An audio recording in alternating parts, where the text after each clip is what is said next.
Grab a cup of tea or listen as you go, ladies. This is your hour with Dr. Zoe, your life and relationship coach. With encouragement, on-point insight, inspiring guests, health tips, and advice, Dr. Zoe helps busy women keep their mind in the game by redefining your superwoman. You're listening to The Dr. Zoe Show. Welcome to the Dr. Zoe Show, Redefining Your Superwoman. I'm your host, Dr. Zoe. I'm a licensed psychotherapist with a doctorate in clinical psychology. I'm a life and relationship coach and a motivational speaker. And I can work with you virtually to help you get unstuck. My passion is helping women find their superpower, learn to embrace it, and share it with the world. Connect with me by texting the word JOIN to 38470. The topic today is trusting your sixth sense. But first up, my Superwoman win and my Superwoman fail. So here's an interesting win that didn't actually happen. A few months ago, I saw that the old girl group, TLC, was going to be in concert near me. And so I asked my best friend, Rosie, if she wanted to go, and she was like, yeah. And so we got tickets and we were going to go. Well, the day before the concert, Rosie flaked on me. Now, Rosie is not a flake. I love her, but she definitely flaked on me. And it was the day before the concert. So I was talking to my husband about it, saying, Rosie's not going. I don't know if I should invite somebody else. I was trying to decide what to do. So my husband said, I'll go with you. And so I said, okay. And so that was the plan. So the next day, my husband flaked on me. He got caught up in work and he just wasn't going to be able to get back for the concert. So my first thought was, I'm just not going to go. I'm not going to go to the concert by myself. Everyone's flaking on me, so I'm just not going to go. I'm going to miss it. And then I thought, okay, Zoe, what would you tell your audience? What would you tell your clients? And I know that I asked myself this because I tell my clients all the time, you are your best company. Don't be afraid to go out and do things by yourself. Go eat by yourself. Go to a movie by yourself. Go to a concert by yourself. And so here I was in this situation. And to be honest with you, I was more than happy to go to the concert by myself. It was just this little inkling, this little fear that other people would feel sorry for me or think that I didn't have any friends. And I actually knew a lot of people that were going to the concert. So it wasn't like random other people. But anyway, I did some positive self-talk and I honored the fact that I am good company and that I was going to get to spend some time with myself. So I took myself to the concert by myself.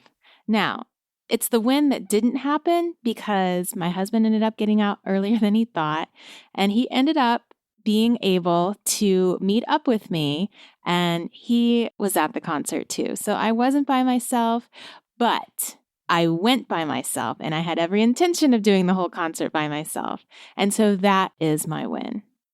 And so I'm going to be completely transparent with my fail.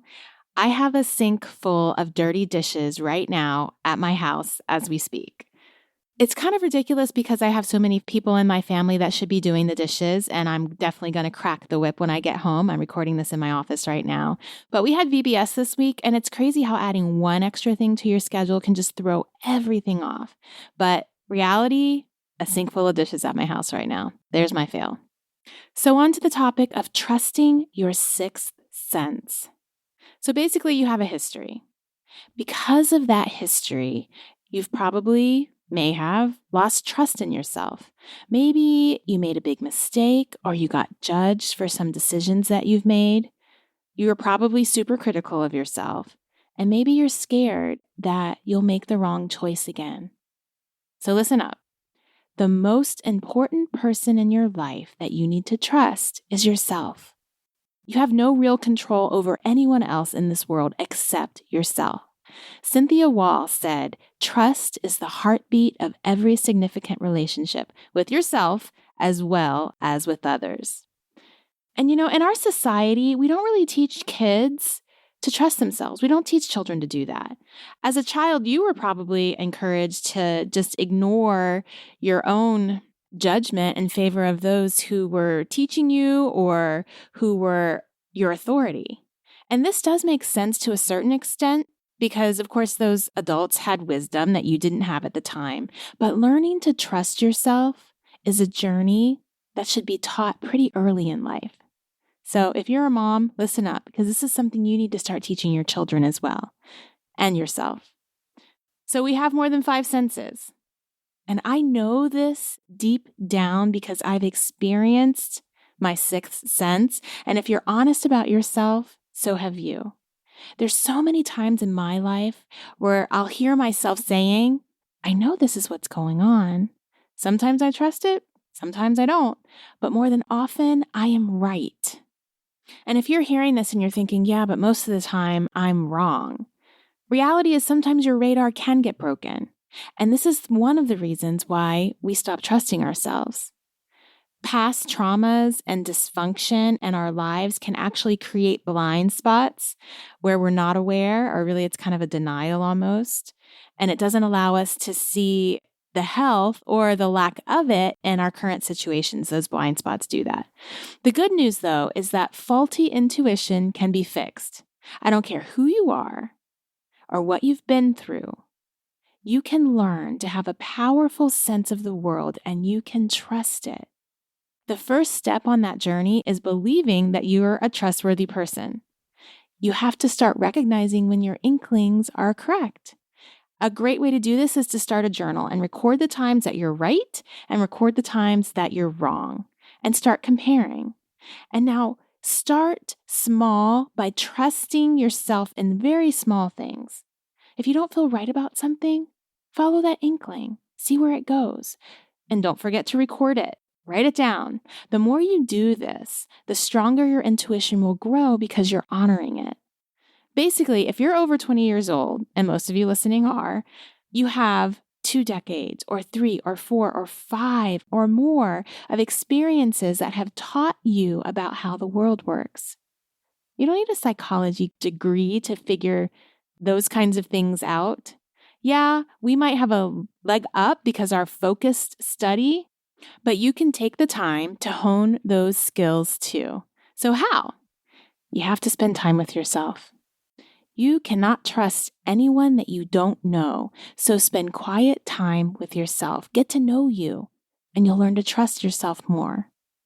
Part of trusting yourself is being honest about your deficits. I'm learning to trust myself more because I'm getting honest about where my blind spots are. And then I'm also getting honest about where I tend to be right dead on. I hit that bullseye. So for instance, my husband is really good at calculating numbers super quickly. I'm not so great at that. I mean, I'll get there eventually, but I'm going to be using my fingers and my toes. So I know him well enough to trust him when he gives me a quick figure. Now, he's a horrible speller, and he knows I'm a good speller. So he will trust me if I tell him the spelling of a word. And this is only because we know each other and we've proven ourselves to each other. This is a simplistic example, but you need to know where your strengths lie and where they don't. I had a friend when I was interning in grad school, and we were new clinicians working in a mental health clinic, and we used to play this game. It was called Guess the Diagnosis. We'd stand in the office behind the lobby, and the lobby was like windowed off, and we'd stand behind the window, and we'd look at new clients coming into the waiting room. My friend Francie could accurately diagnose a client 99% of the time just by watching them for a minute in the lobby. She was amazing. And we would have group supervision and we shared our cases and we'd always get confirmation of her diagnoses. Now we could trust Francie's observational and diagnostic skills because she was tested over time. Test yourself over time and watch your trust skyrocket. Now, you've also got to break the bad habit of criticizing and second-guessing your choices. You have to make a practice of making choices quickly and decisively.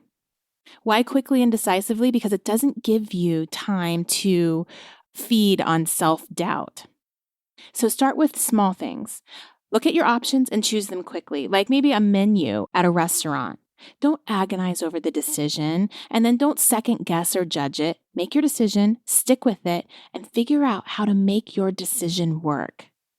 Now, if the decision didn't work out the best, take the time to identify exactly what you learned from that experience and move on. Grow and move on. Cynthia Wall, in her book, The Courage to Trust, Building Deep and Lasting Relationships, she said, self-trust means that you can take care of your needs and safety. It means you trust yourself to survive situations and practice kindness, not perfection. It means you refuse to give up on yourself. Okay, so basically, trusting yourself isn't really as much about making great decisions as it is about knowing that you can make it work and survive difficult situations. That's a big part of trusting yourself. And Wall goes on to outline 5 components of building trust with yourself. The first one is to avoid people who undermine your self-trust. You know, those people who don't support you, they don't really want you to succeed, you know who they are. Avoid or distance yourself from those people. They do not do anything for your positive self-talk and your trust. The second one is keep promises to yourself. So think about the people in your life who you consider trustworthy. Why do you trust them? They've proven themselves to be trustworthy. How have they done this? By consistency over time, by following through on commitments that they've made to you or you've watched them make to other people. So you make a commitment to yourself and follow through. This builds self-trust. Third, you need to speak kindly to yourself. Yes, you don't let other people speak negatively to you, and you do not speak negatively to yourself. Speak and encourage your strengths and leave those deficits up on the shelf.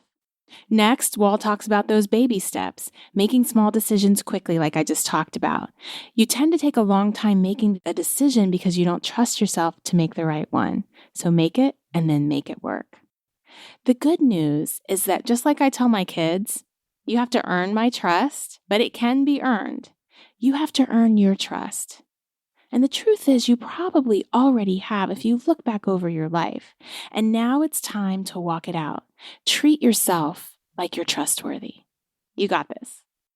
So thank you for tuning into the Dr. Zoe Show. New shows go up on Tuesdays. Subscribe so you don't miss a show. And if you're interested in coaching or therapy, or you just want to get a little more help, go to my website at drzoeshaw.com. Join my free newsletter by texting the word join to 38470, and I look forward to speaking with you wonderful ladies on social media throughout the week. Have a super week. You've been listening to The Dr. Zoe Show, redefining your superwoman, with your host, Dr. Zoe Shaw. Don't forget to sign up for her monthly newsletters to get encouragement, tips, and skills for keeping your mind in the superwoman game. Connect with her now at www.drzoeshaw.com. Tell your friends and subscribe to her podcast on iTunes. Join us next time for another edition of The Dr. Zoe Show.